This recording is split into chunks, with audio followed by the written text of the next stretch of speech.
Episode के starting में दिखाता है एक लड़का एक लड़की को अपने पीठ में उठा के जा रहा होता है एक जगह, और वो कह रहा होता है कि तुम ऐसे मर नहीं सकते, मैं तुम्हें बचा लूंगा, ये तुम्हारे बड़े भाई का वादा है।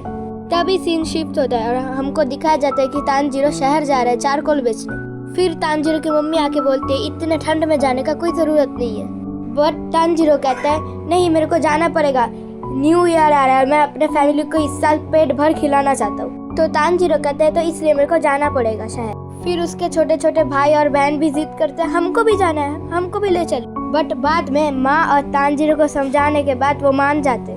फिर तानजीरो शहर जाने के लिए निकल जाते। तभी बीच रास्ते में उसकी छोटी बहन नेजुको देखते हैं और नेजुको बोलती है तानजीरो को उसके छोटे भाई को उसने सुला दिया, नहीं तो वो बहुत रोता। उसके बाद तानजीरो शहर के ओर चल पड़ता है। अब शहर पहुंच के तानजीरो जाके चारकोल बेचने लगता है। तभी हम देखते हैं एक लड़का एक औरत से बच के तानजीरो के पास दौड़ के आता है और बोलता है कि बोलो ये प्लेट किसने तोड़ा है। तो तानजीरो सूंघ के बताता है कि ये प्लेट तो एक बिल्ली ने तोड़ा है। तो वो जाके बोलता है कि बोला था ना मैंने नहीं तोड़ा है। फिर हम देखते हैं कि रात को तानजीरो अपने घर की ओर निकल पड़ता है। बट तभी एक बूढ़े अंकल आके तानजीरो को कहते हैं इस समय तुमको घर जाने का कोई जरूरत नहीं है, तुम मेरे घर पे रुक जाओ, इससे पहले कि कोई राक्षस आ जाए। उसके बाद तानजीरो उनके घर पे आके खाना खाने लगता है। तभी तानजीरो खाते हुए उस बूढ़े अंकल से पूछते हैं ये राक्षस जैसी चीज कौन होते। तभी बूढ़े अंकल कहते हैं कि राक्षस है कि इंसानों को रात को खाते, तो रात को तुमको जाने की कोई जरूरत नहीं, तो तुम अभी सो जाओ, कल सुबह अपने घर निकल जाना है। सुबह होती ही तानजीरो अपने घर के लिए निकल पड़ता है। तानजीरो जब अपने घर के ओर निकल पड़ते उसको खून की स्मेल आती है। उसके बाद तानजीरो भागते भागते अपने घर पहुंच जाता है। फिर वो आके हैरान हो जाते हैं, उसके सारे फैमिली मर चुके होते और सोचने लग जाते हैं कि ये कौन किया है उसके फैमिली के। उसके बाद तानजीरो देखते हैं कि उसकी छोटी बहन नेजुका का सांस अभी तक चल रहा है। तानजीरो नेजुको को उठा के हॉस्पिटल के ओर भागने लग जाते। भागते तानजीरो बहुत थक जाता है और बर्फ के वजह से उसका सांस लेना भी बहुत मुश्किल हो जाता है। फिर हम देखते हैं कि अचानक से नेजुको राक्षस में बदलना शुरू हो चुकी है। उसके बाद वो दोनों पहाड़ी से नीचे गिर जाते। फिर वो दोनों गिर के बर्फ की वजह से बच जाते। बट तभी तानजीरो देखता है कि वो अपने पैरों में खड़ी होती है। अब तानजीरो आके कहते तुम्हें खड़े होने की कोई जरूरत नहीं, मैं तुम्हें उठा के डॉक्टर के पास ले जाऊंगा। अभी राक्षस बनी नेजुको तानजीरो के ऊपर अटैक कर देती है। अभी तानजीरो अपने आप को बचाने के लिए उसके मुंह में अपना कुल्हाड़ी घुसा देता है। नेजुको तानजीरो के ऊपर भारी पड़ने लग जाती है। तानजीरो इमोशनल होके कहने लग जाता है कि मुझे माफ कर देना, जब तुम मर रहे थे मैं सो रहा था, किसी को भी बचा नहीं सका, बट मैं कम से कम तुम्हें बचाऊंगा।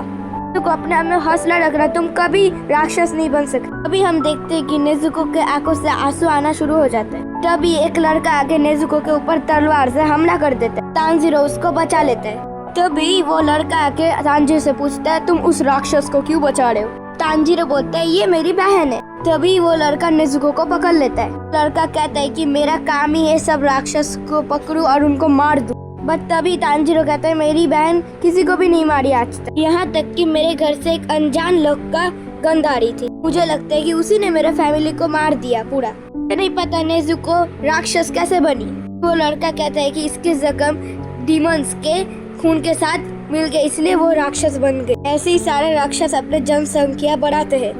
तभी तानजीरो कहता है कि मेरी बहन ने किसी इंसान को नहीं मारा, प्लीज उसे छोड़ दो। तब वो लड़का कहता है तुम क्या मजाक कर रहे हो, अगर मैं इसको छोड़ा तो तुम पे वो हमला कर देगी। तानजीरो कहता है कि ये मेरी छोटी बहन है, इसको पता है कि मैं उसका बड़ा भाई हूँ, तो ये मेरे में हमला नहीं करेगी और मैं एक रास्ता ढूंढ लूंगा इसको ठीक करने का। वो लड़का कहता है कि एक बार कोई इंसान राक्षस बन जाए तो वो नॉर्मल नहीं होता। तानजीरो आके बोलता है कि मैं एक रास्ता ढूंढ लूंगा, प्लीज उसे छोड़ दीजिए, और उसके सामने झुक जाता है।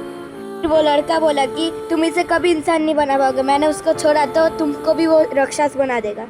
हाँ शायद तुम वही चाहते हो, तुम वैसे भी बहुत कमजोर हो और शायद राक्षसों के पास कोई तकनीक हो तुम्हारे बहन को ठीक करने, तो वो ऐसा कभी नहीं करेंगे क्योंकि हर समय ताकतवर कमजोरों को डुबा देता है।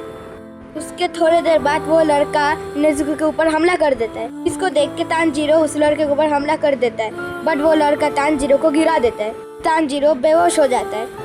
अभी वो लड़का देखता है कि तानजीरो के पास उसका कुल्हाड़ी नहीं है, और तभी वो कुल्हाड़ी उड़ते हुए उसके सिर पे लगने ही वाला था, बट वो डॉच कर लेते हैं। वो लड़का तानजीरो का टेक्निक देख के बहुत इम्प्रेस हो जाता है, कैसे उसने चकमा देके उसको उलझाए रखा। तानजीरो का तो प्लान ही कुछ और था। अभी नेजुको उस लड़के के ऊपर हमला कर देती है, तानजीरो की तरफ जाने लग जाती है। पहले तो उस लड़के को लगता होता है कि नेजुको उसके ऊपर हमला करने वाली है। तो अचानक से देखते हैं कि नेजुको तांजीरो को बचाने लग जाती है। एक तरफ नेजुको उस लड़के के ऊपर हमला करने लग जाती है। कैसे हो सकता है, वो लड़के भी बहुत घायल है। बात वो लड़का सोचने लग जाता है कि ये भूख के कारण अपने भाई को खा नहीं रहे बट उसको बचा रहे।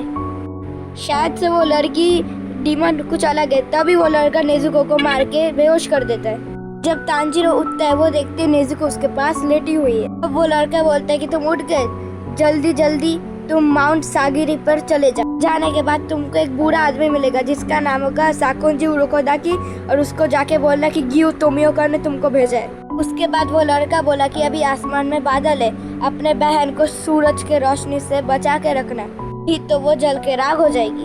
फिर उसके बाद वो लड़का चला जाता है और तांजीरो अपने घर पे जाके अपने परिवार वालों को दफना देता है। और इसी के साथ ये एपिसोड खत्म हो जाता है।